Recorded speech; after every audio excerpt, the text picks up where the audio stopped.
નમસ્કાર મિત્રો, કેમ છો મિત્રો? બાઇક ચલાવતા ચલાવતા એક યાદ આવી ગઈ. મારા એક મિત્ર છે, મારા ફોન આવ્યો હતો. તારું 1-2 વર્ષથી મહેનત કરું છું પણ સક્સેસ નહીં થતું. તો મારા ભાઈ, મહેનત તો કરવી પડે, કેમ કે અત્યારે તમે સોશિયલ મીડિયાની અંદર જુઓ છો તો બધા લેવલ પાર કરવાના આવે છે.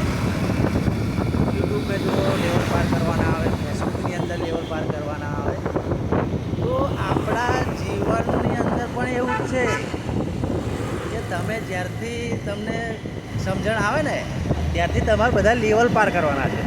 એટલે સ્ટેપ ટુ સ્ટેપ લેવલ પાર કરતા જાઓ, તમને સક્સેસ મળશે. 1 વર્ષ, 2 વર્ષ, 3 વર્ષ, 5 વર્ષ મહેનત કરતા જાઓ. તમે કોઈ પણ ધંધો કરતા હોય, કોઈ પણ નોકરી ધંધો કરતા હોય કે પ્રાઇવેટ કરતા હોય, મિત્રો મહેનત કરતા રહો. મહેનત કરશો તો સક્સેસ થવાશે, નકર નહીં. જય માતા.